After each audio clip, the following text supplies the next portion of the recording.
시작. 있을지어다 그대로 되니라 하나님 보시기에 좋았더라. 있을지어다 그대로 되니라 하나님 보시기에 좋았더라. 있을지어다 그대로 되니라 하나님 보시기에 좋았더라. 우리 잘 됩니다 선포합니다. 시작. 잘 됩니다. 더 잘 됩니다. 잘 됩니다. 더 잘 됩니다. 갈수록 더 잘 됩니다. 잘 됩니다. 더 잘 됩니다. 갈수록 더 잘 됩니다. 우리의 삶이, 우리의 마음과 생각이, 우리의 꿈과 비전이, 나에게 맡겨진 사명이, 내가 섬기는 모든 일이, 나를 만나는 모든 영혼들이, 우리의 가족이, 우리의 사업과 일터가, 우리의 학업이, 우리 선포한 대로 다 이루어 주십니다. 아멘. 우리 대전 땅이, 우리 한반도가, 세계 복음화가, 우리 담임 목사님과 원로 목사님의 모든 사역의 행보가 정말 중요한 겁니다. 앞으로 만날 믿음의 배우자가, 네, 좀 더 크게 합시다. 앞으로 우리를 통해 세우실 믿음의 가정이, 아멘. 오늘은 예배에 대한 말씀을 좀 나눌 건데, 한 주 동안 또 엘리사 그 말씀 묵상 나누면서 묵상을 깊이 하는 시간들이 너무나 행복하더라고요. 그래서 저는 계속 설교하고 싶어요. 그래서 어제도 말씀이 막 확 올라오는데 이거 빨리 나누고 싶은데 네, 그런 욕심들이 많이 있었습니다. 오늘은 무너진 제단을 수축하라라는 제목으로 우리의 예배를 돌아보고 엘리야의 예배와 비슷한, 그리고 그와 같은 우리의 예배가 살아나길 기도하는 마음으로 말씀을 준비했습니다. 열왕기상 18장 30절로 40절 말씀인데요, 우리 같이 저랑 한 절씩 교독하여 읽겠습니다. 한번 찾아보시겠어요? 열왕기상 18장 30절로 40절 말씀입니다.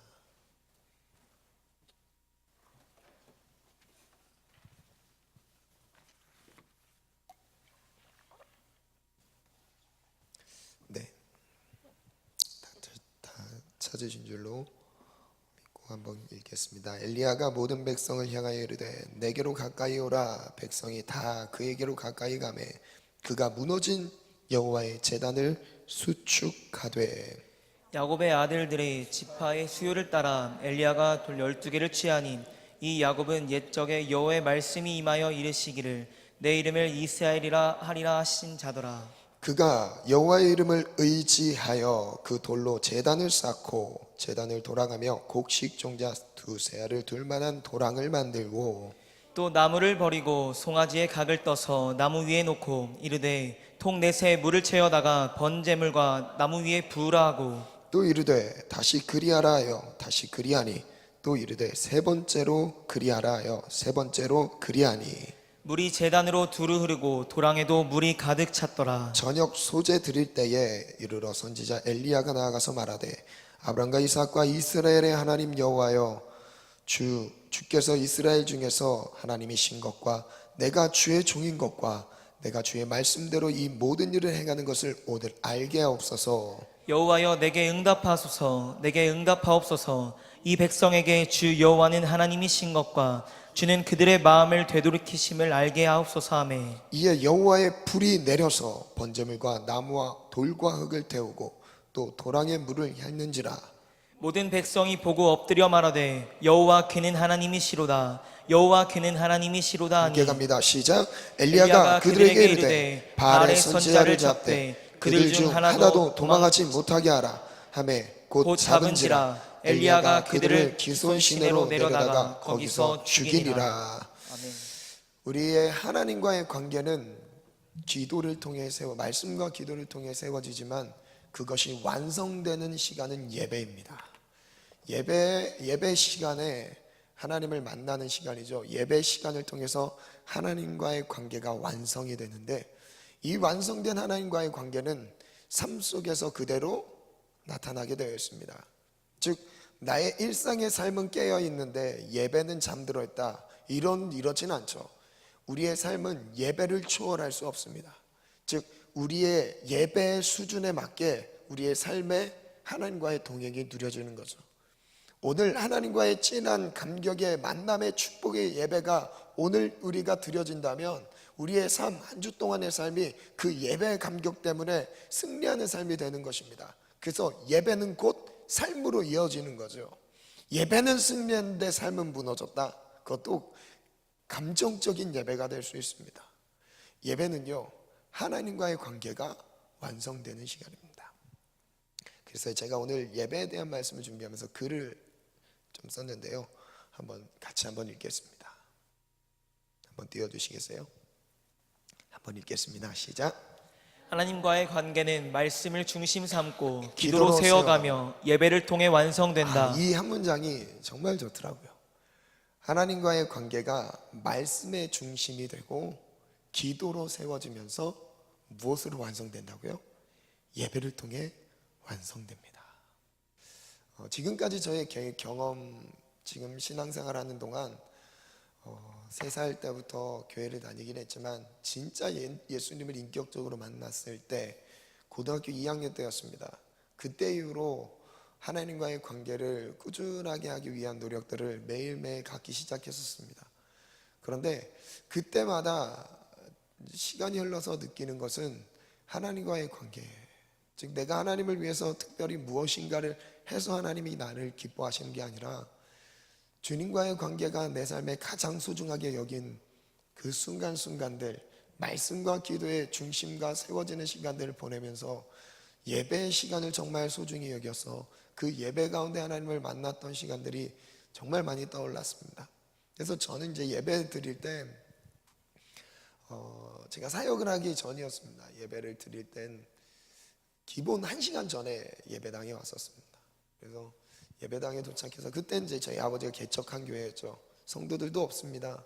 뭐 우리처럼 이렇게 세션들이 막 다 갖추어져 있고 뭔가 기도를 할 수 있도록 이렇게 빵빵한 사운드로 우리의 영적 생활을 도와주는 분위기도 아니었습니다. 쾌적한 환경도 아니었고요. 그냥 선풍기 한 대 돌아가는 정도. 그때 제가 예배에 대한 제가 그때 훈련을 스스로 했던 것 같아요. 하나님, 저희가 예배를 드리는 가운데 어떤 환경의 지배를 받지 않는 순수한 예배자가 되고 싶습니다. 그러면서 예배를 준비하기 시작했습니다. 그래서 1시간 전에 교회에 와서 기도로 예배를 준비하고 찬양부터 딱 들어가면요, 그 준비된 예배 속에 감격의 눈물이 막 흐릅니다. 설교 말씀을 듣고 은혜를 받고 그런 것도 있겠지만요, 사실 그것보다 하나님이 너무 좋았어요. 내가 예배 드릴 수 있다는 사실이 너무 행복했습니다. 새벽 예배든 수요 예배든 금요 예배든 주일 낮밤의 모든 예배가 저한테 너무 행복했습니다. 그래서 준비하는 시간도 너무 기대됐어요. 하나님 오늘 나에게 무슨 은혜를 주실까? 뭔가 특별한 새로운 말씀을 기대하는 그런 것이 아니었습니다. 우리가 말씀을 공급받기 위해서, 좋은 말씀을 듣기 위해서 많은 그 인터넷에 올라오는 그 좋은 말씀들 많잖아요. 유명한 설교 하시는 목사님들, 좋은 강연도 있습니다. 근데 그런 느낌이 아니었습니다. 그런 느낌의 예배를 사모하는 게 아니었어요. 뭔가 나에게 새로운 말씀을 들려주는 것에 대한 사모함이 아니었습니다. 하나님이었어요. 정말 순수하게 하나님을 만나고자 하는 예배였습니다. 그래서 개척교회에서 드리는 예배가 얼만큼 뭔가 있겠습니까? 근데 준비된 만큼 하나님이 저를 만져주시더라고요. 준비된 만큼 하나님이 저를 만져주시고 은혜를 부어줬습니다. 그래서 저는 제 인생에서 제가 그래도 지금까지, 앞으로는 보장은 못하지만 그래도 이기려고 깨어있으려고 노력은 하고 있습니다. 지금까지 나를 여기까지 붙잡아 주시고 인도하셨던 몇 가지의 뭔가 저를 붙잡아 주셨던 은혜들이 있었는데 그 중에 가장 큰 것이 예배였습니다. 내가 얼만큼 예배를, 하나님을 대하는 자세로 예배를 드리는가. 왜냐면 그게 되게 힘들었어요. 가족들끼리 같이 예배를 드리는 게 너무 힘들었습니다. 왜냐면 편한 사람들이잖아요. 집에서 만나는 사람들이랑 이제 뭐 교회 왔는데도 또 아버지 개척했으니까 뭐 모이는 사람들이 가족밖에 없었죠. 처음에 가족밖에 없습니다. 예배하는 사람은 가족밖에 없어요. 악기도 없죠. 손바닥으로 찬양을 합니다. 손바닥에 악기가 없었어요. 그런 시간 보내면서 순수하게 하나님 저 예배하고 싶습니다. 하나님 한 분 때문에 예배하고 싶습니다. 오히려 그것 때문에 제가 순수한 하나님을 만나는 예배의 훈련이 되었던 것 같아요. 또 지금도 사람이 많고 적은 게 저한테는 크게 의미가 없어요. 왜냐하면 하나님을 만나는 시간이 저에게 본질이고 의미가 있기 때문이죠. 오늘 우리의 예배를 한번 점검해 볼까요? 나에게 있어서 예배는 무엇일까요? 그 다음 글을 한번 띄워주시겠어요? 한번 더 이어서 읽어보겠습니다. 즉 시작. 즉 예배는 삶을 완성시킨다. 예배를 초월하는 삶은 없으며 예배의 깊이 이상의 삶은 주어지지 않는다. 예배의 깊이만큼 삶은 깊어진다. 예배의 깊이만큼 삶은 깊어집니다. 우리의 영적인 상태에서 가장 최고치가 드러나는 시간이 예배의 때입니다. 영적인 것이 그대로 드러나요. 예배 시간에 졸리시면 안 돼요. 내 영혼이 지금 잠들어 있는 겁니다. 졸리시면 막 일어나서 뒤에 나가셔도 돼요. 밖에 말고 뒤에 나가셔서 막 잠 깨고 들어오셔도 됩니다. 예배에 집중하지 못하는 건요, 이미 삶 속에서 하나님과의 관계는 끊어진 걸 보여주고 있는 것입니다. 예배 정말 중요하죠. 이어서 또 읽어볼까요? 그러기에 시작. 그러기에 예배에서 드러나는 영적 상태가 삶으로 이어지며 예배에서 누리는 하나님과의 관계가 삶 속에서 누려진다. 지금 나의 예배는 어떠한가? 지금 나의 예배는 어떠한가? 예배 하나님과의 관계의 응답 여부가요, 신앙생활의 생사를 가릅니다. 죽고 사는 것을 가릅니다. 예배 응답 여부가요, 이제 우리가 싸우기 싫어서 싸움을 멈추는 게 아니죠. 어차피 죽을 때까지 싸워야 되는 영적인 전투에 우린 놓여져 있습니다. 이 영적 전투의 승패가 예배에 달려 있습니다. 왜냐면요, 하나님은 예배 시간에 나를 만나 주시기로 작정하신 시간입니다. 하나님의 입장에선 이 시간을 딱 구별해서 김동이라는 저를 만나 주시기로 작정하신 시간이에요. 근데 우리 드리는 나의 입장에서 어떤 마음으로 예배를 드리고 있는지를 한번 점검하셨으면 좋겠습니다. 오늘 나의 예배는 어떠합니까? 하나님을 만나는 예배입니까? 하나님을 신령과 진정으로 예배하고 있습니까? 지금 오늘 예배를 통해 하나님이 나에게 주시는 음성과 감동을 안고 돌아가십니까? 내 영혼이 예배를 통해 회복되었습니까? 하나님과의 관계에 관련된 질문들을 좀 만들어 봤습니다. 이제 본격적으로 본문으로 한번 넘어가서요, 1번 우리 첫 번째인데요, 우리 한번 읽겠습니다. 시작. 음행으로 무너진 여호와의 제단. 여호와의 제단이 무너졌습니다. 근데 무너진 이유는 음행이었습니다.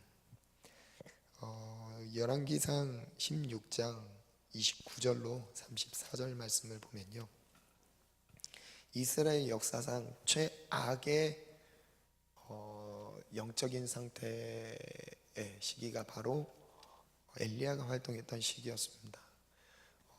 가장 악했기 때문에 하나님은 그 악함에 맞설 수 있는 순결하고 강한 영성을 소유한 엘리야를 사용하셨습니다. 그렇게 하나님이 훈련시키셨죠. 엘리야의 일생을 보면 하나님이 얼만큼 아끼셨는지 엘리야는 죽음을 보지 않았습니다. 산채로 불말과 불병거를 타고 하늘로 올라가죠. 승천합니다. 죽음을 보지 않은 선지자였어요. 하나님이 그만큼 엘리야를 사랑하셨어요. 악한 시대였지만 그 악함 가운데서 하나님의 진리, 살아계심을 거침없이 드러내는 선지자였습니다. 조금의 두려움도 없이 하나님의 사역을 감당하고 있었죠.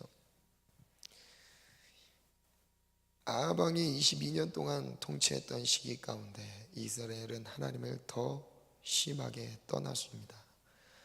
말씀을 보면요, 열왕기상 16장 29절부터 보면 유다의 아사왕 제38년에 오므리의 아들 아합이 이스라엘의 왕이 되니라.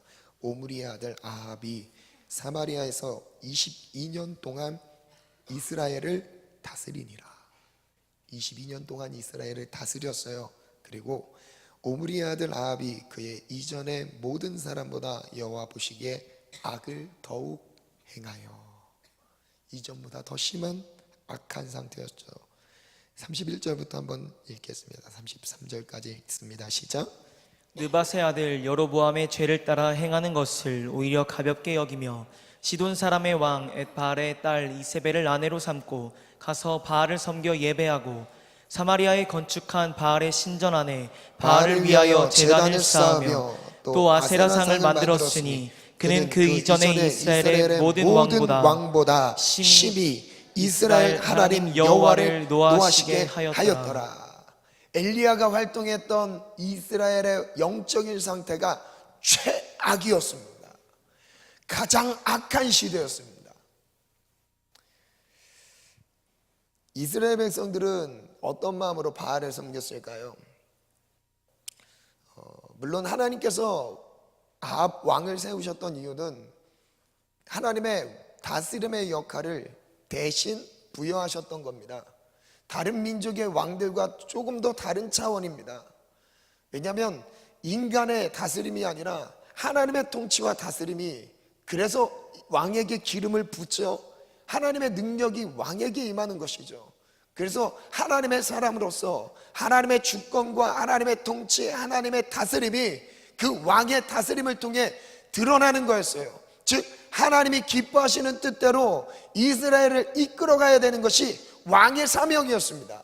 근데 그 아합 왕은요, 하나님의 나라, 하나님을 섬겨야 될 민족들을 과거 수년 전 자신들의 조상들이 하나님의 역사에 동참하여 하나님의 은혜로 구원을 받고 약속의 땅까지 취하게 됐던, 은혜를 누렸던 과거의 역사를 갖고 있었음에도 불구하고요, 아합 왕은요 어떻게 하죠? 하나님을 버립니다. 그리고 바알을 섬기기 시작합니다. 바알의 신전을 세우고요, 그 아세라상을 세우기 시작합니다. 왕이 타락했어요. 민족 전체가 타락했습니다. 하나님을 섬기지 않습니다. 바알을 예배합니다. 하나님을 예배해야 될 처소에 바알을 예배하는 처소로 바꿨습니다.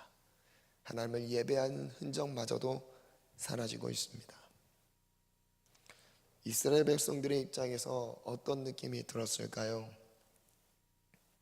34절에 보면 그 시대에 베델 사람 히엘이 여리고를 건축하였는데 그가 그 터를 쌓을 때에 맏아들 아비람을 잃었고 그 성문을 세울 때에 막내 아들 수굽을 잃었으니 여호와께서 눈의 아들 여호수아를 통하여 하신 말씀과 같이 되었더라. 약 800년 전에 하나님께서 약속의 땅을 주시기로 한 그 약속을 취하여 실제 첫 전투를 치렀던 게 여호수아 여리고 전투였죠. 절대 이길 수 없는 전투였습니다. 그러나 하나님의 방법대로 하나님이 싸우게 하심으로, 하나님이 함께 하심으로 그 전쟁을 승리했어요. 그런 승리를 누렸었죠. 그런데 무너졌던 여리고성이 지금 아합 왕 때의 같은 시대에 여리고성이 다시 세워지고 있습니다. 그때 여호수아가 선포했던 저주의 선포가 그 성의 기초를 쌓을 때 맏아들을 잃을 것이고 그 성문을 따를 때 막내 아들을 잃을 것이라는 이 저주가 그대로 히람에게 이루어졌습니다.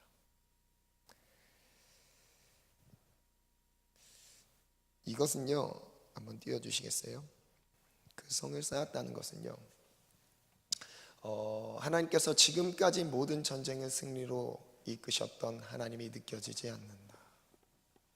이스라엘 백성의 입장에서 한번 글을 써봤어요. 이 사람들의 마음은 어떤 마음으로 배교를 했을까? 바알을 섬겼을까? 왜 지금의 입장에서 청년들이 하나님을 온전히 따르지 않고 물질을 따라 예배를 포기하고 신앙생활에 말씀과 기도 없이 형식적인 삶을 살아가고 있을까? 그 입장에서 한번 글을 써봤습니다. 지금까지 모든 전쟁을 승리로 이끄셨던 하나님이 느껴지지 않는다. 이제는 바알보다 약하게 느껴진다. 오히려 하나님을 따르는 것이 안전치 않게 느껴진다. 위험에 빠졌다. 위험해졌다. 한 해, 두 해, 25년 동안 말이다. 그래서 바알을 따르기로 했다. 여러분, 왜 세상을 따를까요? 하나님이 세상보다 약해 보여요.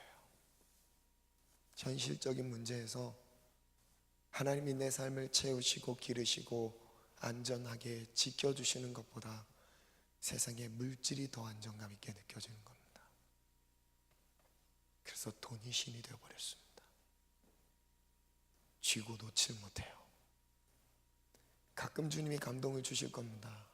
돈이 중요하니, 예수가 중요하니. 그 부분에 대한 질문을 애써 피하려고 하죠.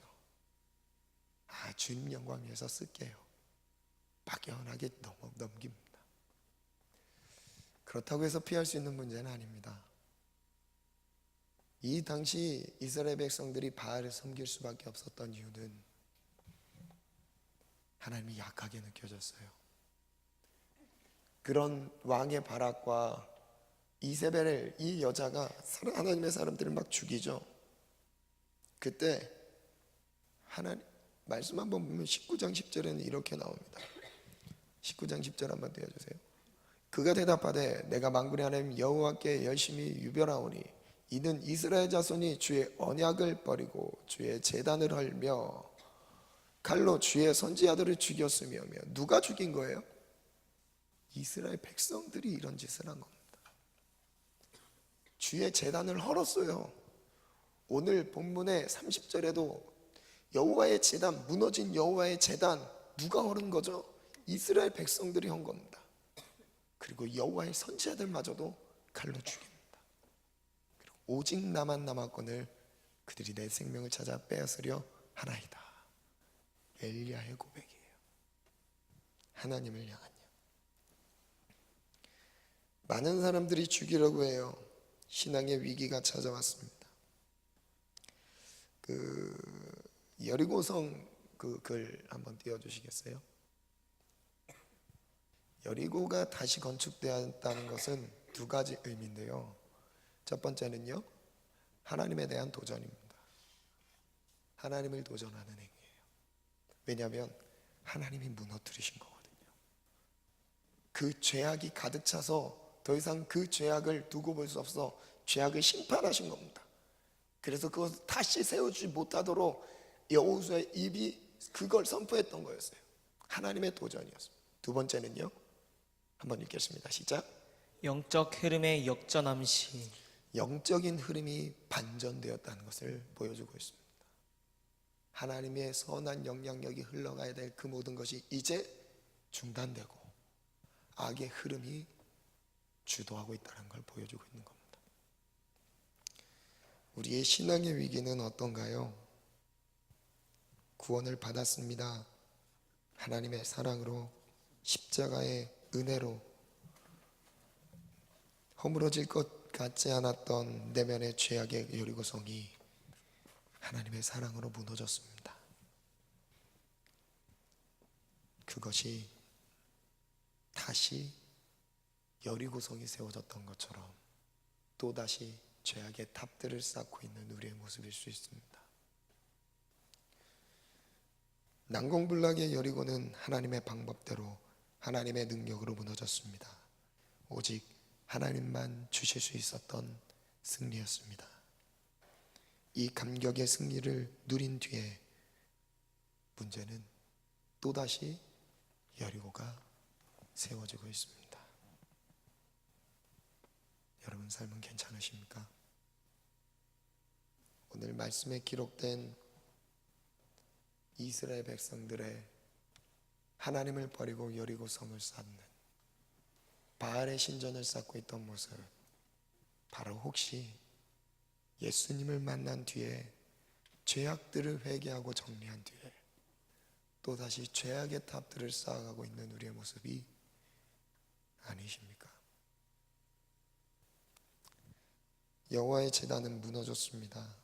이것은 외부적인 압박, 전쟁에 의해 무너진 것이 아닙니다. 내면의 문제였습니다. 이스라엘 스스로 여호와를 떠났습니다. 하나님을 저버렸습니다. 열왕기상 아까 띄워줬던 말씀 중에 19장 10절 말씀에 이스라엘 자손이 주의 언약을 버렸어요. 왜 버렸을까요? 현실의 만족 때문에요. 하나님의 언약이 불편한 거예요. 말씀대로 살아가는 게 불편한 겁니다. 그래서 버렸어요. 하나님의 방법대로 살기보다 일상의 세상의 가치관과 그 원리대로 살길 원했어요. 그래서 주의 언약을 버렸습니다. 그리고 주의 제단을 헐죠. 왜 헐었을까요? 이 땅의 풍요를 주관하는 신이 바알이라 생각했습니다. 바알이 무슨 의미죠? 하나님께서 비를 내리신다는 뜻이에요. 하나님이 아니죠. 바알 신이 비를 내린다는 의미입니다. 농경 문화였습니다. 농사를 져요. 비가 필요합니다. 바알을 섬겨야 비가 내리는 거예요. 그런 신앙을 갖고 있었습니다.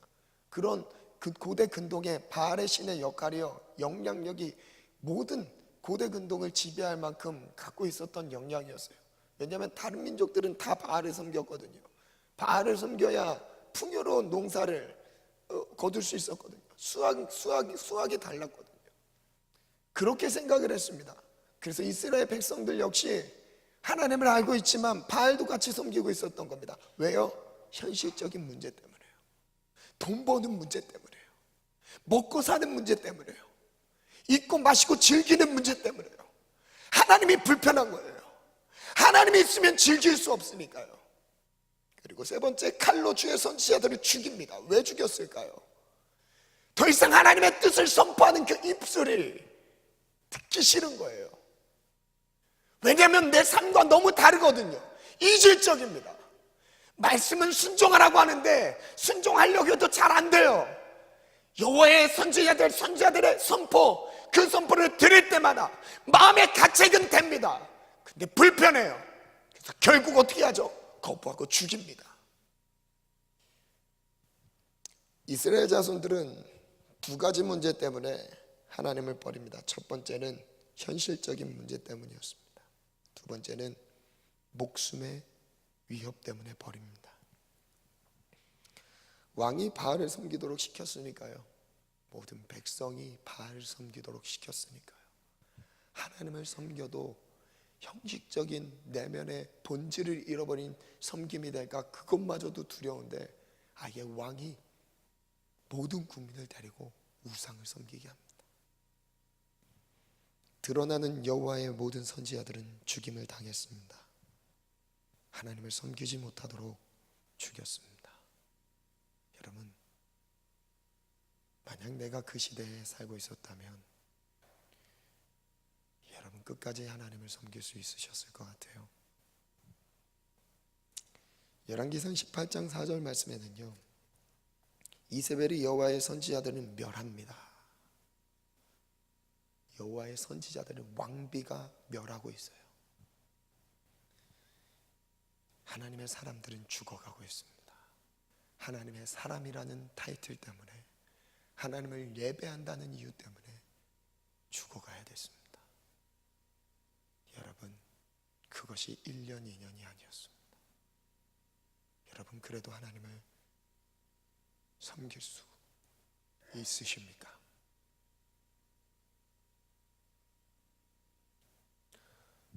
지금 시대와 다를까요? 저는 그렇게 생각 안 해요. 오히려 지금 시대가 더 악하다고 생각합니다. 교회는 다니는데 예배는 하고 방언까지 내요. 성령의 충만함을 맛봤던 은혜의 체험들은 있어요. 그런데 여전히 세상의 문화와 오락들, 끊지 못할 죄의 문제들, 여기에 묶여있는 내 삶. 여러분, 이 시대의 바알이 내 내면에 있지 않을까요? 겉으로는 하나님을 섬길 수 있습니다. 그러나 겉과 속은 다르게 내면에선 죄악을 예배하고 있습니다. 하나님을 즐거워하지 않아요. 세상의 것들을 즐거워하고 있습니다. 나는 그럼 무엇을 예배하고 있는 것일까요? 나의 오늘 예배는, 그 예배의 대상은 누구인가요? 정말 하나님 즐거우세요? 예배 드림이 행복하고 즐거우십니까? 그럼 괜찮아요. 그런데 내 즐거움은 돈 버는 거고, 내 소망이라고 생각하는 것은 세상의 친구들 관계 유지하는 것, 그러면서 술자리에 함께 술잔 돌리고 밭담배 피면서, 예수님도 이 시대에 살았으면 술 마셨을 거라.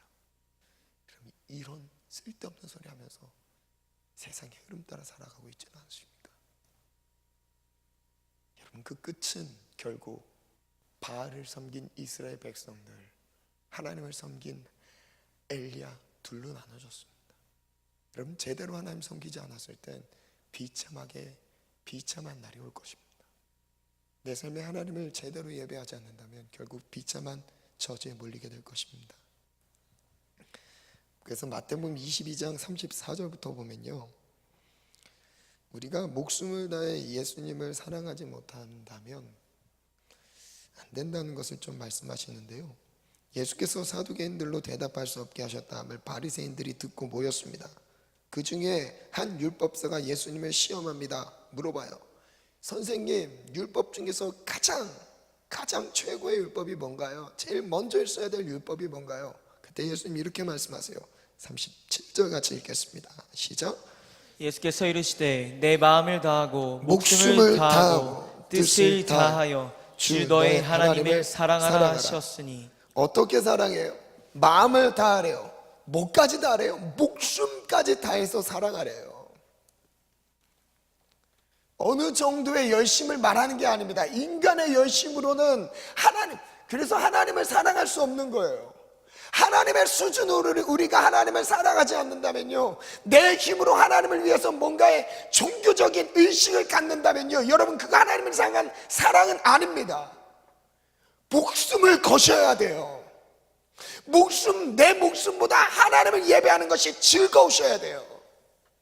아무리 피곤하고 쓰러질 만한 상황 속에서도요, 하나님을 예배하는, 하나님을 찬양하는 이것이야말로 그 어떤 것과 바꿀 수 없는 가치를 발견하셔야 돼요. 그때 예배가 살아나기 시작합니다. 그래서 마태복음 16장 24절에는 이렇게 도전합니다. 읽겠습니다. 시작. 이에 예수께서 제자들에게 이르시되 누구든지 나를 따라오려거든 따라오려거든 자기를 부인하고 자기 십자가를 지고 나를 따를 것이니라. 예수님을 따를 때, 제자들을 부르면서 나를 따르라고 하실 때 그 부름에 조건이 있었습니다. 자기를 부인하래요. 나는 없다라는 거죠. 자기 십자가를 메고 따라오랍니다. 그 다음에 죽음, 목숨에 대한 말씀을 하세요. 읽어볼까요? 25절부터 시작. 누구든지 제 목숨을 구원하고자 하면 잃을 것이요 누구든지 나를 위하여 제 목숨을 잃으면 찾으리라. 목숨을 잃을 때까지 주님을 사랑하래요. 그만큼의 마음을 가지고 하나님을 사랑하래요. 예배하래요. 그러면 목숨을 잃지 않는데요. 왜냐하면 우리의 목숨은 누구에게 달려있어요? 하나님께 달려있습니다. 살고자 하면 죽는 법이죠. 내 몸, 내 것들 챙기느라 건강 챙기고 뭐 챙기고 다 챙겼습니다. 근데 결국 죽게 돼요. 그래서 25절에 이렇게 말씀해요. 사람이 만일 온 천하를 얻었어요. 그런데 제 목숨을 잃으면 무엇이 유익하리요? 사람이 무엇을 주고 제 목숨과 바꾸겠느냐? 목숨과 바꿀 만한 가치가 세상에는 없습니다. 근데 단 하나 있어요. 영원하신 하나님이요. 목숨을 초월해서 영원의 시간 개념 안에서 함께 하신 분이 영원하신 하나님이기 때문에 목숨도 크게 의미가 없어요. 영원한 관점에서요. 왜 우린 죽으면 하나님 예배 안 하나요? 죽으면 더 영광스러운 하늘나라에서 예배하잖아요. 그래서 죽음이 즐거운 거죠. 죽음을 기뻐하는 겁니다. 죽음이 두려운 게 아니에요. 기쁜 거예요. 왜요? 영원한 세계 안에 우리가 들어가 있으니까. 그래서 베드로전서는요, 불같은 시험에 대해 말씀하시는데요, 한번 읽겠습니다. 12절부터 읽습니다. 시작.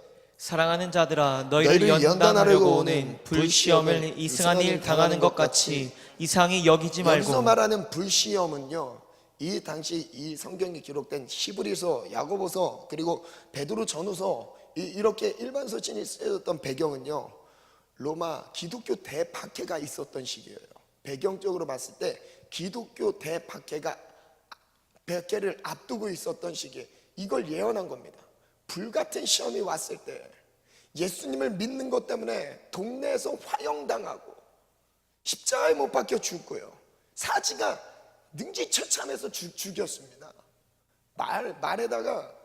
그 다리에다가 그 사람들의 사지를 쫙쫙 몇 마리, 이렇게 한 4마리에다가 딱 사지를 하나씩 묶죠. 그리고 말에게 채찍질을 가합니다. 어떻게 되죠? 달립니다. 찢어지죠. 찢어서 죽였어요. 왜요? 예수님을 믿는 이유 때문에요. 그 배경 아래서 지금 말씀하고 계신 거예요. 베드로에게 이 예언을 하게 하십니다. 불같은 시험이 와도 배교하지 말래요. 목숨이 끊어지는 상황이 돼도 절대 주님 배신하지 말래요. 그래서 말하는 거예요. 사랑하는 자들아, 너희를 연단하려고 오는 불시험을 이상한 일 당하는 것 같이 이상히 여기지 말라. 오히려 너희가 그리스도의 고난에 참여하는 것으로 뭐하래요? 즐거워하래요. 예수님 때문에 죽음에 이르는 고난을 받는 것까지 기뻐하랍니다. 즐거워하래요. 이는 그의 영광을 나타내실 때 너희로 즐거워하게 기뻐하게 하려 함이라. 14절부터 읽겠습니다. 시작. 14절부터 시작. 너희가 그리스도의 이름으로 지옥을 당하면 복 있는 자로다. 여러분, 하나님이 우리에게 복이 있다고 말씀하실 때 예수님의 이름 때문에, 믿음 때문에 치욕을 당하면요, 복이 있대요. 세상의 가치관은 치욕스럽다고 하죠. 자존심 상한다고 하죠. 그런 게 아니에요. 여기뿐만 아니에요. 마태복음 산상순 5장에 들어가면요, 뭐라고 말씀하시죠? 의를 위하여 핍박을 받는 자는 복이 있대요. 천국이 그들의 것이래요. 말씀대로 순종하며 따라가는 것 때문에 위협과 아픔, 고통, 심지어는 목숨이 끊어질 만한 상황 속에 놓였다고 해도요, 그게 내게 복이래요. 왜요? 이 땅의 삶이 끝이 아니니까요. 영광의 영 곧 하나님의 영이 너희 위에 계심이라. 너희 중에 누구든지 살인이나 도둑질이나 악행이나 남의 일을 간섭하는 자로 고난을 받지 말려니와. 16절 읽습니다. 시작. 만일 그리스도인으로 고난을 받으면 부끄러워하지 말고 도리어 그 이름으로 하나님께 영광을 돌리라. 하나님께 영광을 돌리래요. 히브리서 11장은요, 목숨을 다해 주님을 따라가는 게 뭔지를 설명하고 있습니다. 33절부터 한번 읽어볼까요? 시작. 그들은 믿음으로 나라들을 이기기도 하며 이를 행하기도 하며 약속을 받기도 하며 사자들의 입을 막기도 하며 불의 세력을 멸하기도 하며 칼날을 피하기도 하며 연약한 가운데서 강하게 되기도 하며 전쟁에 용감하게 되어 이방 사람들의 진을 물리치기도 하며 여자들은 자기의 죽은 자들을 부활로 받아들이기도 하며 또 어떤 이들은 더 여기까지는요, 지금 35절 중간 여기까지는 하나님의 함께 하시는 그 믿음 때문에 놀라운 이적들을 체험한 거예요. 그 은혜의 혜택을 누렸던 걸 말씀하시죠. 승리하는 거. 근데 그 뒤에 후반절에는요, 이런 내용이 나옵니다. 한번 읽겠습니다. 또 어떤 이들은, 시작. 또 어떤 이들은 더 좋은 부활을 얻고자 하여 심한 고문을 받되 구차히 풀려나기를 원하지 아니하였으며. 구차하게 풀려나는 것을 원하지 않았대요. 지금 예수님을 믿는 것 때문에 심한 고문을 받고 있는데 이것이 너무나 감사해서, 어떻게 내가 예수님을 믿는데 내게 이런 일이 있을 수 있겠습니까? 이따위 원망이 아니라요. 예수님을 믿는 것 때문에 몸이 아프고 힘든 이것을 즐거워했던 사람들이 믿음의 사람들이었습니다. 그 뒤에 또 읽어볼까요? 36절부터 읽습니다. 시작. 또 어떤 이들은 조롱과 조롱과 채찍질 뿐 아니라 결박과 옥에 갇히는 시련도 받았으며 돌로 치는 것과 도구로 켜는 것과 시험과 칼로 죽임을 당하고 양과 염소의 가죽을 입고 유리하여 궁핍과 환난과 학대를 받았으니 이런 사람은 세상이 감당하지 못하느니라.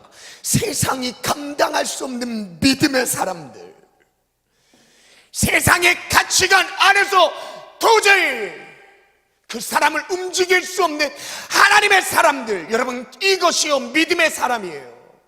믿을 때 잘 될 수도 있습니다. 물론 그것을 부정하는 게 아니에요. 잘 돼야 됩니다. 그러나요, 믿음 때문에 다 버리고 따를 때도 있는 거예요. 목숨까지도 과감하게 주님께 드리고 따라가야 될 때가 있는 겁니다. 여러분, 청년의 때 주님께 내 생명까지 드리지 못한다면 여러분 그럼 언제 드릴까요? 청소년기, 사춘기여서 길 어떻게 살아야 될 방법을 몰라서 헤맸다고 한다면 청년의 시기를 살고 있는 지금 나에게 분명한 이성이 있어요. 판단력이 있어요. 절제력도 갖고 있습니다. 그리고 많은 달란트와 재능들을 가장 빛나게 나타낼 수 있는 시기요, 가장 좋은 시기죠. 하나님이 가장 기뻐하시는 시기가 청년의 때예요.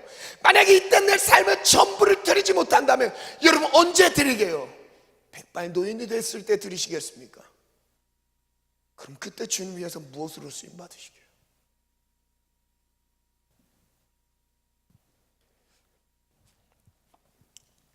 제가 들림 받는 사람들에 대한 말씀 좀 나누고요, 그 사람들이 믿음을 지키는 장면들, 요한계시록 7장 가겠습니다. 7장 4절. 여러분 혹시 여기에 신천지 이단이 있는, 이단에 빠졌던 사람이나 빠진 사람이 있으면요, 오늘 말씀 잘 듣고 돌아서시길 축복합니다. 14만 4천 명이 뭔지 제가 소개할게요. 요한계시록 7장 4절 한번 읽겠습니다. 시작. 내가 인침을 받은 자의 수를 들으니 이스라엘 자손의 각 지파 중에서 인침을 받은 자들이 14만 4천이니. 원문으로 보면요, 이렇게 나와요. 받은 자의 명수를 말하는 게 아닙니다. 14만 4천 명을 말하는 게 아니에요. 상징의 숫자예요. 그 사람들이 누굴까요? 한번 13절부터 한번 또 넘어가서 읽어볼게요. 중간 생략하고 14만 4천 구원받는 그 바늘에 오르는 사람들의 어떤 사람들인지 설명합니다. 13절부터 읽어볼게요. 시작. 장로 중 하나가 응답하여 나에게 이르되 이 흰 옷 입은 자들이 누구며 또 어디서 왔느냐? 나온 사람들입니까? 물어봐요. 와, 이 무리들 어디서 나온 사람들이죠? 14절 읽습니다. 시작. 내가 말하기를 내 주여 당신이 아시나이다 하니 그가 나에게 이르되 이는 큰 환난에서 나오는 자들인데, 어디에서 나오는 사람들이에요? 환난에서 나오는 사람들입니다. 믿음 때문에 환난 가운데서 믿음을 지킨 사람들이에요. 14만 4천이란 건요, 환난 가운데서 나오는 자들인데 그 사람들은 어린 양의 피에 희게 씻은 사람들입니다. 어린 양의 피에 그의 옷을 씻어 희게 하였느니라.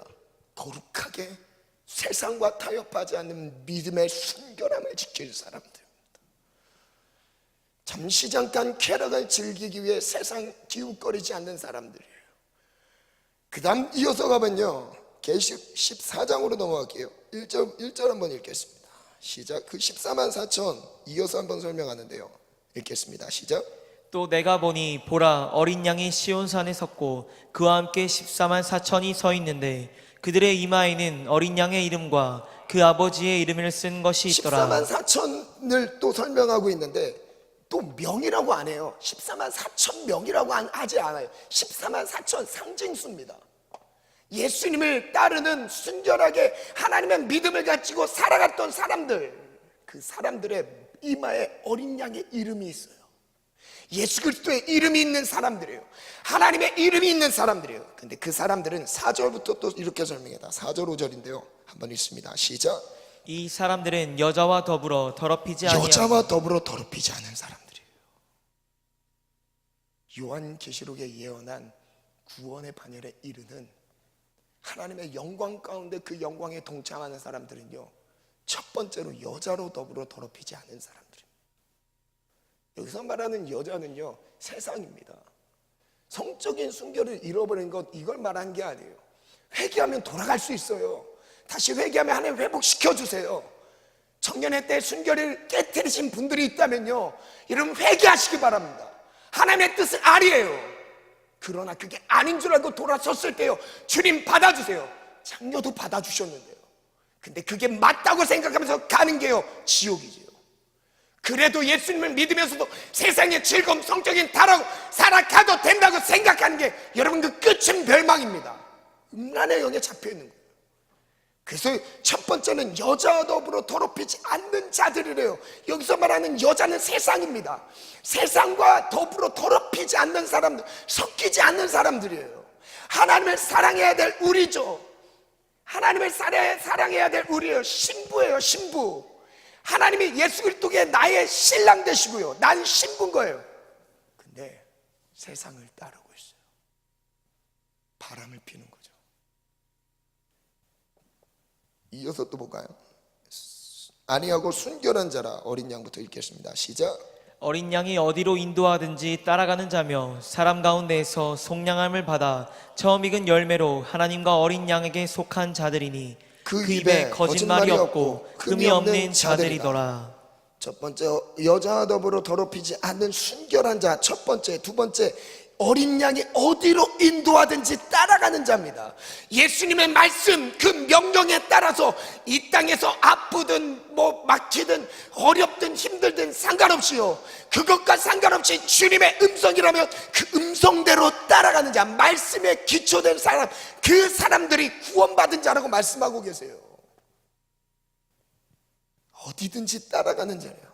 그리고 사람 가운데서 속량함을 받아 처음 익은 열매로 하나님과 어린 양에게 속한 자들, 그 입에 거짓이 없습니다. 그리고 흠이 없는 자들입니다. 그리고 14장 8절부터 또 넘어가면요, 또 나오죠. 또 다른 천사 곧 둘째가 그 뒤를 따라 말하되 무너졌도다 무너졌도다 큰 성 바벨론이여. 이 바벨론이 이것도 상징적인 악의 상징을 말하고 있는데요, 이 바벨론이 무너졌대요. 모든 나라에게 그의 음행으로 말미암아 진노의 포도주를 먹이던 자로다. 세상은 음행의 진노의 포도주를 마시게 합니다. 여러분 깨어있지 않으면 음행하게 돼요. 그 세상을 지금 취하게 만드는 거예요. 그래서 9절에 또 보면요, 한번 9절 같이 읽어볼까요? 시작. 9절부터 시작. 또 다른 천사 곧 셋째가 그 뒤를 따라 큰 음성으로 이르되 만일 누구든지 짐승과 그의 우상에게 경배하고 이마이나 손에 표를 받으면 그도 하나님의 진노의 포도주를 마시리니 그 진노의 잔에 섞인 것이 없이 부은 포도주라. 거룩한 천사들 앞과 어린 양 앞에서 불과 유황으로 고난을 받으리니 그 고난의 연기가 세세토록 올라가리로다. 짐승과 그의 우상에게 경배하고 그의 이름표를 받는 자는 누구든지 밤낮 쉼을 얻지 못하리라 하더라. 12절 같이 갑니다. 시작. 성도들의 인내가 여기 있나니 그들은 하나님의 계명과 예수에 대한 믿음을 지키는 자니라. 세상의 음행과 대조해서 설명하고 계세요. 모두가 음행을 행할 수밖에 없다고 말할 때요, 깨어있는 하나님의 사람들은요, 성도들의 인내가 여기 있대요. 그들은 마음을 지켰어요. 그들은 하나님의 계명과 예수에 대한 믿음을 지켰던 사람들입니다. 음행의 진노의 포도주잔을 돌리면서 그 진노의 포도주잔을 마시면서 취해 있을 때요, 음행에 취해 있는 거예요. 그때 하나님의 사람들은 인내하며 승리하고 있어요. 여러분 승리하고 계십니까?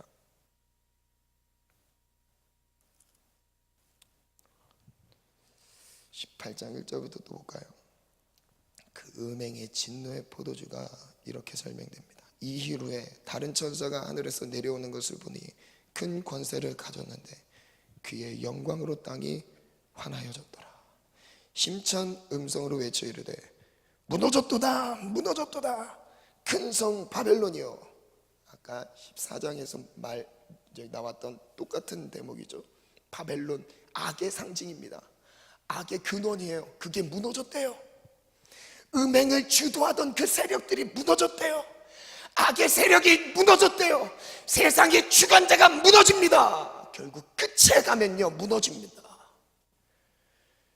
그럼 귀신의 처소와 각종 더러운 영이 모이는 것과 각종 더럽고 가증한 새들이 모이는 곳이 되었도다. 3절 같이 읽습니다. 시작. 그 임행의 진노의 포도주로 말미암아 만국이 무너졌으며 또 땅의 왕들이 그와 더불어 음행하였으며 땅의 상인들도 그 사치의 세력으로 치부하였도다 하더라. 세상이 음행으로 무너집니다. 그래서 예수님께서도, 저도 자주 강조하죠. 이 세대 악하고 음란한 세대라고 말씀하십니다. 음행 경계하셔야 됩니다. 음행 예배를 무너뜨립니다. 음행이 하나님 앞에 나를 세우지 못하게 해요.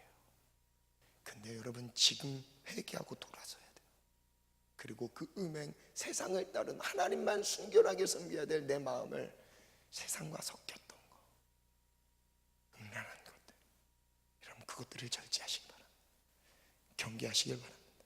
계시록 20장 4절부터 해보면요, 그 믿음의 사람, 목숨을 걸고 끝까지 승리했던 사람들은 음행을 이기는데요, 20장 4절부터 읽겠습니다. 시작. 또 내가 보좌들을 보니 거기에 앉은 자들이 있어 심판하는 권세를 받았더라.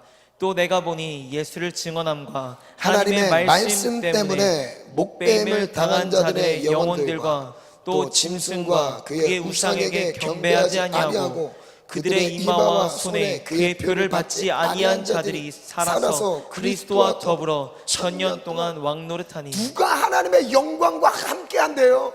이런 사람들입니다. 교회 출석이 아니에요.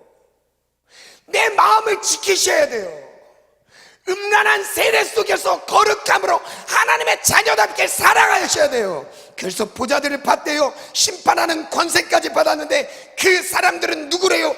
예수를 증언하는 사람들, 전도하는 사람들, 하나님의 뜻을 선포하는 사람들입니다. 첫 번째, 예수의 그 복음 증거의 사명을 감당하고 있던 사람들이에요. 여러분, 그래서 신기한 건요, 영적인 것은요, 둘 중에 한 개예요. 내가 이기든지 지든지예요. 이기는 사람을 복음을 전합니다. 왜요? 이미 승리가 내 복음 증거의 삶으로 겉으로 나타나는 거예요. 그래서 지잖아요. 전하지 못해요. 하나님의 뜻을 선포하지 못해요. 그래서 우리가 이겨야 돼요. 하나님의 복음을 증거하는 사람들의 그 삶을 하나님의 영광 안에서 심판하는 권세까지 주신대요. 예수를 증언함과 또 뭐죠? 하나님의 말씀 때문에 목배임을 당한 자들이죠. 말씀 순종하느라 목배임을 당한 거예요. 죽는 순간 있어도 말씀은 떠나지 않았던 사람들, 목숨 다해 주님을 사랑했던 사람들. 오늘 본문의 엘리야입니다.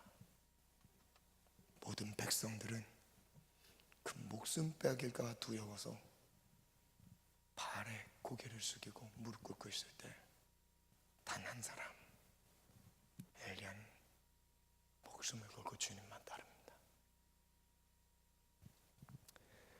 하나님의 말씀 때문에 목배임을 당한 자들의 영혼들과 또 짐승과 그의 우상에게 경배하지 아니하고 그들의 이마와 손에 그의 뼈를 받지 아니한 자들이 살아서 그리스도와 더불어 천년 동안 왕노릇하니.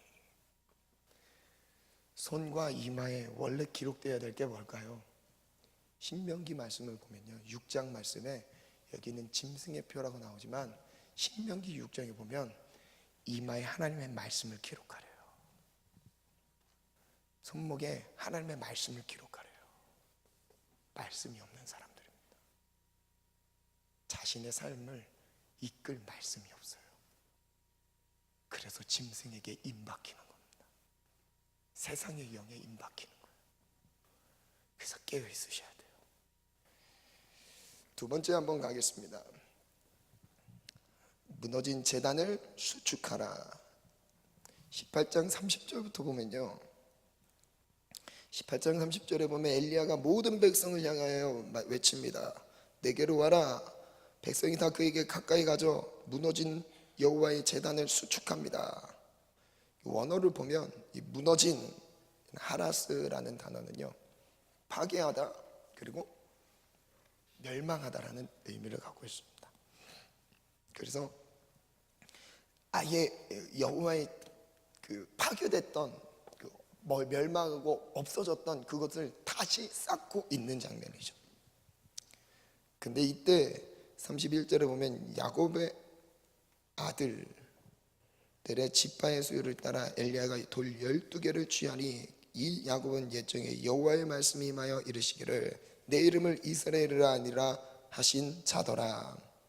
엘리야가 지금 무너진 제단을, 여호와의 제단을 다시 쌓고 거기서 하나님을 제사하고 예배하고 있는데, 여기서 주목해야 될 건요, 여호와의 말씀, 옛적에 하셨던 여호와의 말씀을 의지해서 이 행위를 하고 있습니다. 그러면요, 창세기로 넘어가서 창세기 35장 9절부터 15절에 보면 야곱이 드렸던 제사의 장면이 나옵니다. 그것과 얼만큼 흡사한지를 한번 볼게요. 창세기 35장 9절부터인데요, 제가 읽어드릴게요. 야곱이 바단 아람에서 돌아와 하나님이 다시 야곱에게 나타나사 그에게 복을 주십니다. 그래서 야곱에게 지금 주시는 복은 처음 야곱의 할아버지 아브라함에게 주셨던 약속과 같은 내용이에요. 내 이름이 야곱이지만 내 이름은 다시는 야곱이라 부르지 않겠고 이스라엘이라 내 이름이 되리라 하시고 그가 그의 이름을 이스라엘이라 부르시고, 좀 전에 읽어드렸던 열왕기상 18장의 30절 이하에 나오는 엘리야가 제단을 쌓는 그것을, 제단을 쌓는 그 기초를 무엇을 의지해서 쌓고 있어요? 과거에 옛적에 이스라엘이라 이름을 바꿔주셨던 그 예배의 상황들을 떠올리면서 엘리야가 제단을 쌓고 있는 겁니다. 그러면 엘리야가 어떤 마음으로 제단을 쌓는지는 창세기에 나오는 야곱의 예배를 보면 알 수 있겠죠. 이해되시죠? 그래서 지금 찾은 거예요. 그래서 이때 이스라엘이라 야곱의 이름을 바꿔주셨죠.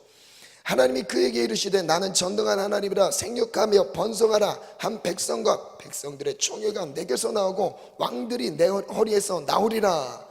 내가 아브라함과 이삭에게 준 땅을 내게 주고 내가 내 후손에게도 그 땅을 주리라 하시고, 이 말씀을 붙잡은 거예요. 하나님이 왕들이 끊어지지 않겠다, 하나님의 언약이 끊어지지 않겠다, 영원히 너를 통해서 너희 허리에서 나오는 은혜의 축복이 흘러가게 하겠다, 이걸 엘리야가 붙잡은 겁니다. 그리고 예배의 형태도 비슷하게 하는데요, 보면 13절부터 보면 하나님이 그와 말씀하시던 곳에 그를 떠나 올라가시는지라. 14절 15절 읽습니다. 시작. 야곱이 하나님이 자기와 말씀하시던 곳에 기둥 곧 돌기둥을 세우고 그 위에 전제물을 붓고 또 그 위에 기름을 붓고 하나님이 자기와 말씀하시던 곳의 이름을 베델이라 불렀더라. 여기에 돌기둥을 세웁니다. 하나님이 주셨던 언약을 기억해서 돌기둥을 세우고요, 그리고 전제물을 붓습니다. 여기서 전제물은요, 네세크라는 히브리어인데 완전히 붓다, 즉 제물 위에 독주나 포도주를 한번 더 붓는 거예요. 그래서 이것은 전적인 헌신을 의미하는, 하나님께 드리는 헌신의 고백입니다. 베델에서 이 제사를 드려요. 그리고 그 위에 기름을 붓습니다. 그리고 거기를 베델이라 말합니다. 하나님의 집이라는 뜻이죠. 다시 한번 열왕기상 18장으로 넘어가면요, 제가 그냥 읽어드릴게요. 띄워주지 않으셔도 됩니다. 제가 읽어드릴게요. 32절에 보면 그가 여호와의 이름을 의지하여 그 돌로 제단을 쌓고 제단을 돌아가며 곡식 종자 2세알을 둘 만한 도랑을 만들었습니다. 또 나무를 버리고 송아지에 각을 떠서 나무 위에 놓고 이르되 통 넷에 물을 채워다가 번제물과 나무 위에 부으라 하고. 왜 부었을까요? 베델의 제사를 떠올리는 거예요. 그 안에 전제물을 붓고 기름을 부었던 걸 생각합니다. 기근이라 기름이 없어요. 지금 뭘 붓고 있어요? 물을 붓고 있죠. 하나님이 야곱에게 주셨던 약속을 기억하면서 그 야곱의 제사의 형태와 비슷하게 엘리야가 하나님을 제사하고 있는 거예요. 하나님을 예배하고 있는 겁니다. 하나님 약속하셨던 그 왕의 끊어지지 않는 그 은혜의 축복이, 하나님 지금 너무 어둡습니다. 모두가 하나님을 떠나고 있습니다. 다시 돌아오게 도와주옵소서. 이 고백을 가지고 제단을 쌓고 있는 거예요. 그리고 잼을 부었습니다. 근데 이 베델에서 무슨 일들이 벌어지죠? 열왕기상 12장에 가면, 시간이 많이 지나서 제가 간단하게 읽어드릴게요. 열왕기상 12장 25절부터 보면요, 그 여로보암 왕이 북이스라엘의 첫 번째 왕인데요, 이 왕이 애굽에서 우상 숭배를 합니다. 야곱이 단을 쌓았던 하나님을 만나는 상징적인 자리에서 우상을 만듭니다. 26절을 보면 그 마음에 쭉 나오다가 27절, 만일 이 백성이 예루살렘에 있는 여호와의 성전에 제사를 드리고자 하여 올라가면 이 백성의 마음이 유다 왕 된 그들의 주 르호보암에게 돌아가서 나를 죽이고 유다의 왕 르호보암에게 돌아가리로다 하고, 이런 의미입니다. 북과 남이 나눠졌어요. 지금 남북이 분단된 것처럼 이스라엘도 북과 남이 나눠졌어요. 북이스라엘, 남유다로 나눠졌죠. 그래서 예루살렘은 남유다에만 있어요. 하나님을 예배하는, 하나님을 만나는 장소는 예루살렘, 남유다에밖에 없어요. 그래서 이 북이스라엘 왕 여로보암이 이러다가 우리나라 국민들 다 뺏기겠다 싶어갖고요, 무슨 짓을 하냐면요, 이에 계획하고 28절에 두 금송아지를 만듭니다. 무리에게 말하기를 너희가 다시는 예루살렘에 올라갈 것이 없도다. 이스라엘아, 이는 너희를 애굽에서 인도하여 내 올린 너희의 신들이라 하고, 하나는 베델에 두죠. 북이스라엘의 베델에 둡니다. 그리고 단에 둔지라 이 일이 죄가 되었습니다. 이는 백성들이 단까지 가서 하나님께 경배함이었더라. 여기서부터 우상 숭배가 되죠. 그만큼 무너졌어요.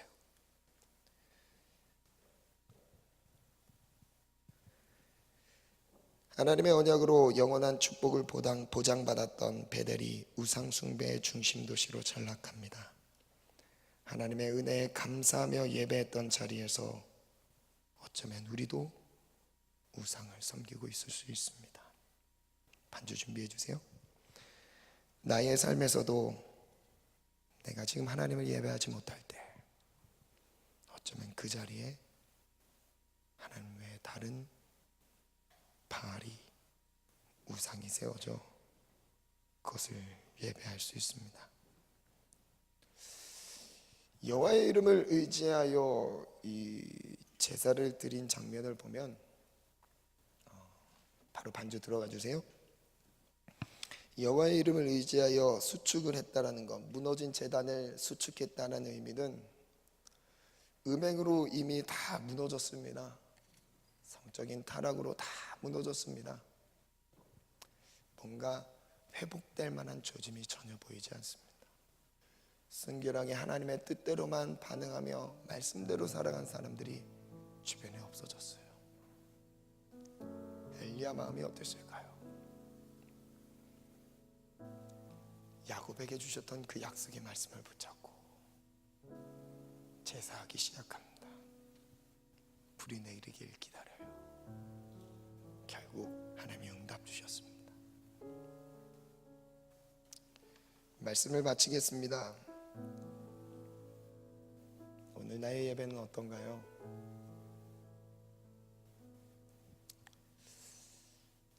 혹 세상의 영들에 의해 처참하게 짓밟혀 있는 상황에서 혹 내가 살아있다고 스스로 속을 수도 있습니다. 여러분, 마지막 때입니다. 우리의 신앙의 기준을 주변의 옆 사람에 두어서는 절대 안 됩니다. 말씀이 내 삶의 기준이 되셔야 돼요. 말씀대로 행하는 것밖에 우리의 삶을 지킬 수 있는 방법이 없습니다. 오늘 내 목숨이 여기서 마친다 할지라도 여러분 절대 타협하지 맙시다. 어차피 한 번 죽는 것이죠. 한 번 죽는 거 사람에게 정했습니다. 어차피 죽는 거 하나님의 뜻 때문에 죽어봅시다. 너무 구차하게 이 땅의 편안한 삶 때문에 구차하게 주님 볼 면목 없이 살지 말고 목숨을 걸고 한번 주님 따라 봅시다. 세상은 음행의 음란한 영에 이미 삼킴을 당했습니다. 이미 세상은 짓밟혀져 있어요. 제대로 믿음을 가지고 따라간 사람들이 정말 찾기 힘든 세상이 되어버렸습니다. 아방에 통치했던 시기와 별반 다를 게 없는 이 세상의 풍조가 되어버렸습니다. 여러분, 지금 나의 모습은 어떤가요? 여호와의 제단은 무너졌어요. 하나님을 예배하는 것도 너무나 형식적이에요. 진심을 다해 마음의 중심을 쏟아서 예배하는 예배자들도 사라지기 시작합니다. 그러니까 예배에서 나타나는 영적인 상태가 결국 삶으로 이어지니까요. 이미 예배는 다 묻었었어요. 그래서 여호와의 이름으로 말씀을 의지해서 예배를 살리는 거예요. 하나님, 오늘 우리의 드려지는 예배를 살려주시고 무너진 여호와의 제단을 수축하기 원합니다. 하나님, 이것이 하나님을 섬겨야 될 내 마음의 중심의 제단이 먼저 살아나야 될 줄 믿습니다. 여러분, 내 마음에 무너진 제단들이 있다면, 하나님을 예배해야 될 그 중심에 살아있어야 될 하나님을 영화롭게 할 우리의 마음의 중심이 무너졌다면 이것 먼저 회복시켜달라고 기도합시다. 하나님, 세상의 것들에 휩쓸려 하나님께 제대로 섬기지 못하여 하나님 이리저리 방황하는 삶이 되지 않도록 나의 삶을 붙들어 주옵소서. 하나님, 우리의 마음에 지키기 원합니다. 끝까지 예수만 따르기 원합니다. 목숨을 버리면서까지 주님 목숨을 다하여 주님을 사랑하기 원합니다. 우리 다 같이 결단함을 드리면서 주님 세 번 잠깐치면서 기도합니다. 주여, 주여, 주여.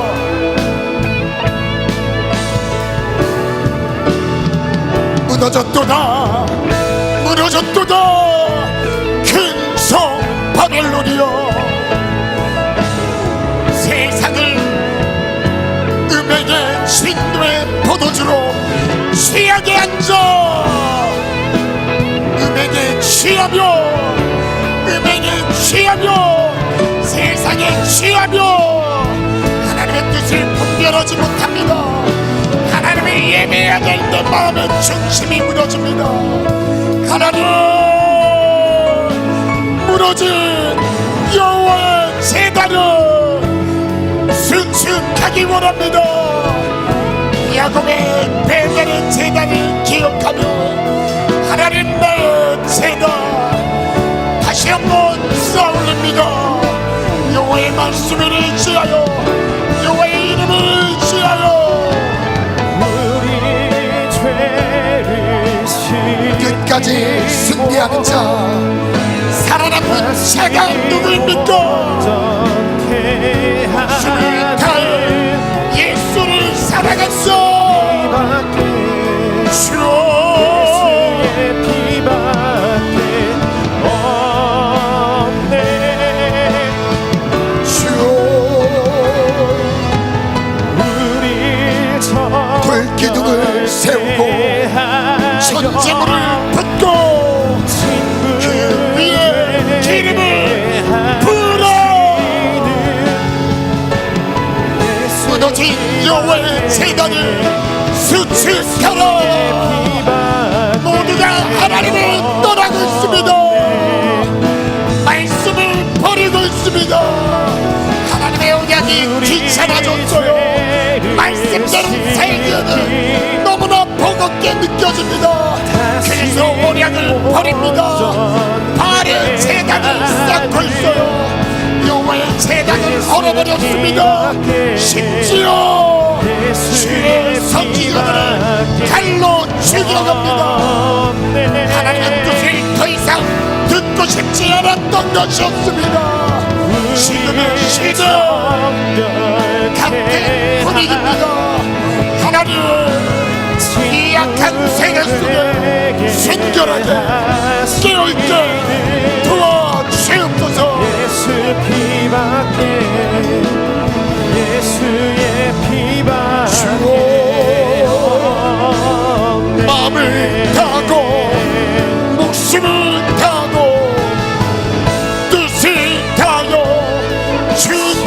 하나님을 사랑하라. 다시 온전케 하는 예수 피밖에 예수의 피밖에 없네.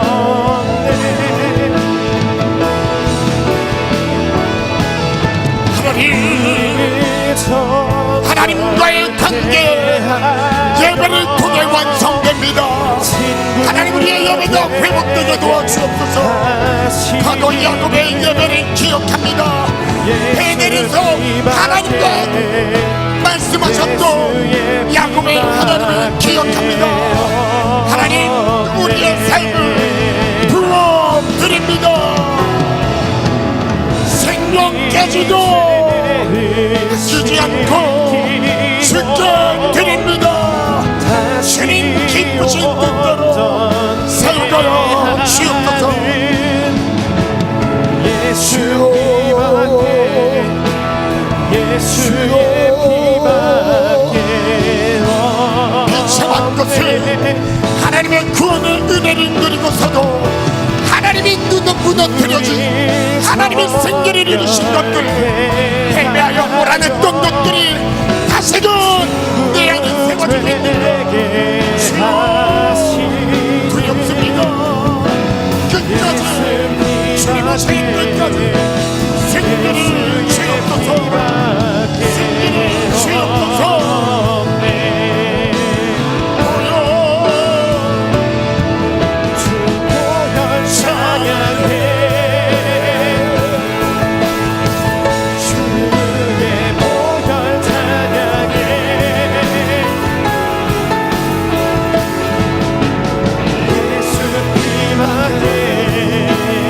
예수의 피밖에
기도하겠습니다.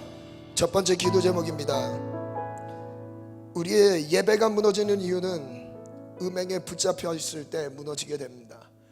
그 음행을 끊어내고 그 음행의 자리에서 돌아서지 않는다면 우리의 예배가 회복될 수 없습니다. 오늘 그 결단을 하나님께 올려드립시다. 그리고 회개하는 마음으로 하나님 앞에 일어섭시다. 하나님, 우리의 마음의 중심이 하나님만 섬기고 목숨을 다해 하나님을 사랑하게 도와주옵소서. 이 결단이 있으신 분들 자리에서 일어나서 고백하겠습니다. 두 번째 기도 제목입니다. 여호와의 이름으로 엘리야는 제단을 수축합니다. 끊어질 것 같았던 하나님의 역사, 이제 하나님의 사람들은 엘리야 외에 단 누구도 그 역사를 이어갈 만한 사람이 보이지 않습니다. 그래서 목숨을 다해 예배합니다. 어쩌면 이 예배 현장에서 아합 왕은 죽일 수도 있었습니다. 여호와의 선지자였기 때문에 죽일 수도 있었습니다. 그러나 죽이지 않죠. 엘리야의 목숨 건 예배로 다시 이스라엘 백성들을 하나님께 돌려놓습니다. 하나님, 내 삶을 전부를 드리고 싶습니다. 이 고백이 있으신 분들, 전제를 부어 갈멜산에서 제사를 드렸던 엘리야의 마음처럼 나의 전부를 드려 하나님을 예배하겠습니다. 목숨을 드려 주님을 예배하겠습니다. 이 고백이 있으신 분들 자리에서 일어나서 하나님 앞에 목숨을 드립시다. 이 시간 기도하겠습니다. 이 기도 제목을 붙잡고 하나님, 우리에게 승리를 주옵소서. 세상을 압도할 수 있는 영역을 주시고 순결함을 주시고 주님의 함께 하시는 증거들이 우리의 삶을 통해 보여지게 도와주옵소서. 우리 결단하는 마음 가지고 두 손 높이 들고 주님 세 번째 격수로서 기도합니다. 주여, 주여, 주여. 음행의 진노의 포도주를 취한 모든 세상 속에서 나를 생겨라 하나님의 신부로 여자로 더불어 더럽히지 아니하며 어린 양의 어둠을 이끌어가는 따라가는 자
정리하고 하나님은 거룩한 삶, 하나님은 사랑하는 거룩해, 하나님은 살아서 세워주옵소서.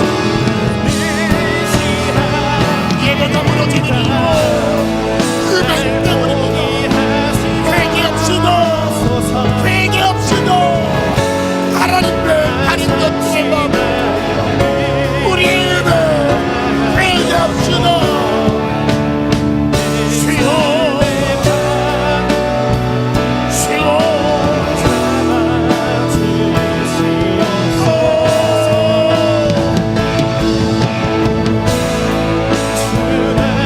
놓지 마소서.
믿음의 선진들을 바라보며 하나님 우리도 생명다해 예수를 따르게 하여 주옵소서.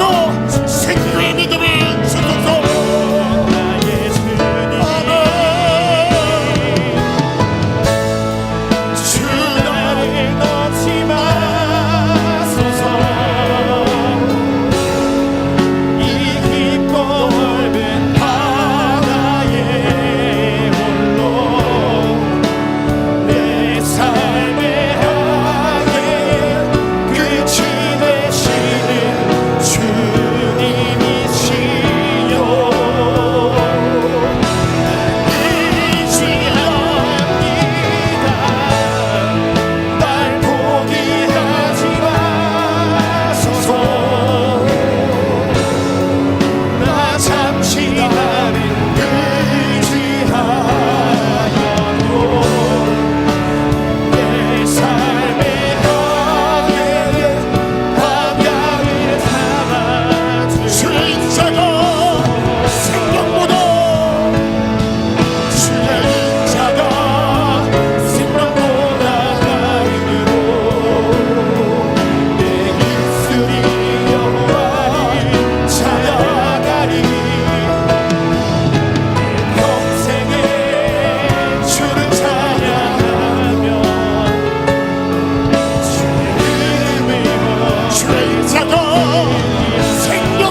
하나님을 버립니다. 목숨을 따라가는 순간 주님을 버립니다. 평생에 예수만 따르게 도와주소서. 말씀만 따르게 도와주소서. 그 자리에서 내 생이 끝나는 걸 원하신다면 하나님 아쉬움 없이 주님 만난 것을 선택하게 도와주소서. 구차하게 변명하며 주님 따르고 싶지 않습니다. 한번 살아가는 삶 깔끔하게 주님만 섬기다 주님 만나겠습니다. 주는 우리의 결단, 청년들의 결단 붙잡아 주시고 순교의 믿음을 주옵소서. 하나님, 악한 모든 세대를 이길 수 있었던 사람들은 목숨 건 신앙을 지켰던 사람들입니다. 그 사람들만 끝까지 살아남았습니다. 하나님, 그것을 이어받아 목숨보다 주님을 사랑하게 도와주소서. 무너진 여호와의 제단을 다시 한번 수축하기 원합니다.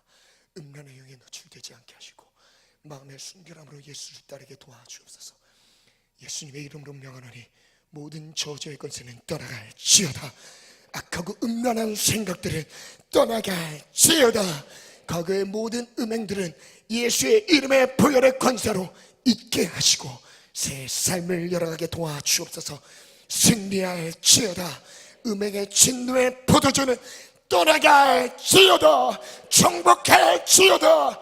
다스릴지어다. 하나님, 믿음으로 살아가게 하소서. 요한계시록에 나온 14만 4천이 누렸던 은혜 내가 누리기 원합니다. 주님, 여자 더불어 더럽히지 않고 어린 양이 어디로 인도하든지 따라가는 자, 하나님, 그 입에 거짓이 없는 자, 순결한 자, 하나님, 그 이마에 어린 양의 이름이 기록되어 있는 자, 바로 내가 되기 원합니다. 주만 따르게 도와주소서. 감사합니다. 우리 결단을 붙들어 주소서. 혹여나 과거의 죄책감과 눌림, 영적의 눌림이 부자유하지 않게 하시고 오늘부터 새 삶을 살게 하시되 믿음으로 과감하게 엘리야의 믿음처럼 승리하게 하여 주옵소서. 사랑합니다. 찬양합니다. 예수님의 이름으로 기도합니다. 아멘.